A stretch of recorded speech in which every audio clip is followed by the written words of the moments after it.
दोस्तों, हथियारों के सबसे बड़े इंपोर्टर से लेकर एक्सपोर्टर तक का सफर अब भारत ने शुरू कर दिया है। यानी जहां हम लोग दुनिया में सबसे ज्यादा हथियार खरीदा करते थे, वहीं पर अब हमने हथियारों को एक्सपोर्ट करना शुरू कर दिया है। पहला कस्टमर भी हमें मिल चुका है। भारत ने अपनी ब्रह्मोस मिसाइल फिलीपींस को बेची है। ये भारत के लिए पहला बड़ा एक्सपोर्ट ऑर्डर था।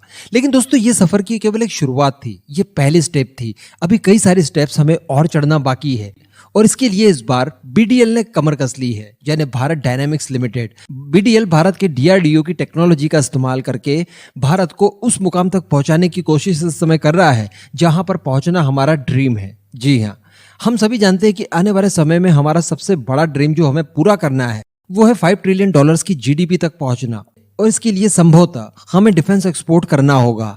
इसके अतिरिक्त ये राह बहुत ज्यादा मुश्किल है, लेकिन अगर हम लोग हथियारों का एक्सपोर्ट करेंगे तो यकीनन $5 ट्रिलियन की जीडीपी तक पहुंचना काफी ज्यादा आसान हो जाएगा हमारे लिए। और इसी प्रयास में एक और कड़ी जोड़ दी है बीडीएल ने। जी हाँ, दरअसल आप जानते हैं कि भारत के पास एक एयर डिफेंस सिस्टम है जो कि अभी इतना ज्यादा लाइट में नहीं आया है, लेकिन मैं आपको बता दूं कि ये गेम चेंजर होगा किसी भी देश के लिए।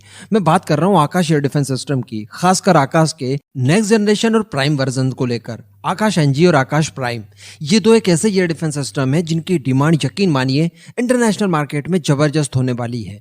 अब इसको लेकर वैसे भी बीडीएल ने फील्डिंग पहले से ही जमा रखी है। अभी रिसेंटली कुछ खबरें निकल कर आई थी कि तंजानिया को भारत के आकाश एयर डिफेंस सिस्टम में खासा इंटरेस्ट है, और उसको बीडीएल ने अपनी फैसिलिटीज वगैरह बताई।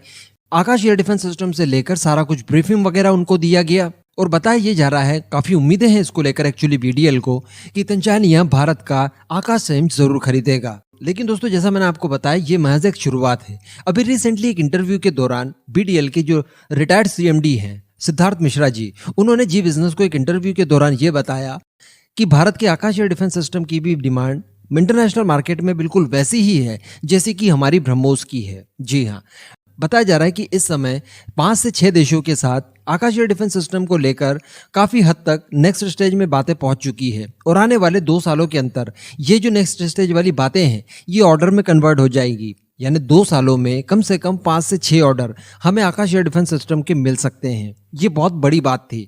वैसे मैं आपको बता दूं कि हमने काफी सुस्ती से काम किया। अगर हम लोग थोड़ा सा पहले एक्टिव हो गए होते तो ये जो वियतनाम ने रिसेंटली इसराइल से उसका बराक 8 खरीदा है, ये डेफिनेटली हमारे आकाश एयर डिफेंस सिस्टम को ही खरीदने वाला था।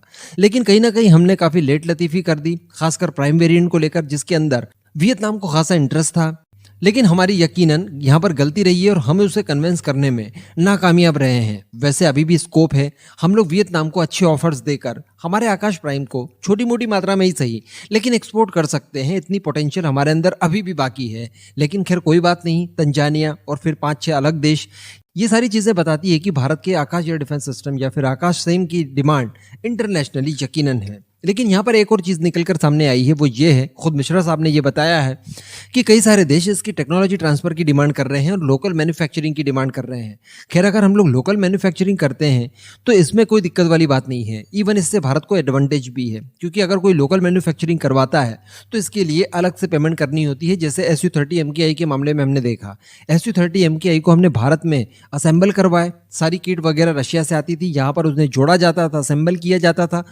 तो इस तरह से हमें भी अलग से चार्जेस मिलेगा, इसमें कोई दो मत नहीं है। लेकिन अगर बात आ जाती है टेक्नोलॉजी ट्रांसफर की, तो थोड़ा सा रिस्की मामला हो सकता है ये। लेकिन इसके लिए भी बीडीएल के पास एक अन्य रास्ता है, और वो है अमोक 3 नाम की मिसाइल। बताया जा रहा है कि बीडीएल ने इसकी टेक्नोलॉजी ट्रांसफर के लिए हाँ कर दिया है। यानी अगर आप आकाश एयर डिफेंस सिस्टम खरीदते हैं तो उसके बदले अगर आपको टेक्नोलॉजी चाहिए भी, तो हम कोई ना कोई टेक्नोलॉजी देकर आपको संतुष्ट कर देंगे, जिसके लिए अमोक 3 को इस्तेमाल किया जाएगा। तो ये काफी एक स्मार्ट मूव कहा जा सकता है। और वैसे यही सारी चीजें नहीं, यानी आकाश और अमोक तक ही हम लोग रुकने वाले नहीं हैं, बल्कि हमारे स्वदेशी हेलीकॉप्टर्स, इनमें इस्तेमाल की जाने वाली हेलेना मिसाइल, इन सबको भी काफी जोरों शोरों से प्रमोट किया जा रहा है। और यकीन मानिए, ये जो छोटे छोटे हथियार हैं, इनसे काफी एडवांटेज हो सकता है भारत को, क्योंकि ये छोटे मोटे हथियारों की कीमतें कम रहती हैं, इनकी परफॉर्मेंस अच्छी रहती है, और सबसे बड़ी बात कि युद्ध की शुरुआत में सबसे पहले इन्हीं के ऊपर दारोमदार होता है युद्ध का। तो युद्ध की परिस्थिति बदल देने के लिए, उसका पूरा नक्शा बदल देने के लिए इस तरह के छोटे मोटे हथियार ही आखिरी चारा होते हैं। तो लगभग हर देश को इसकी रिक्वायरमेंट होती है, सभी देश इसे खरीदना चाहते हैं। अभी चूंकि कम दामों पर और अच्छे ऑफर्स के साथ अगर इन्हें प्रोवाइड करवाया जाए तो यकीनन इनकी सेल अपने आप होने लगेगी। तो वैसे भारत ने फील्डिंग तो अच्छी करके रखी है, अब बस भगवान से यही प्रार्थना है कि ये सारी फील्डिंग ऑर्डर्स में कन्वर्ट हो जाए।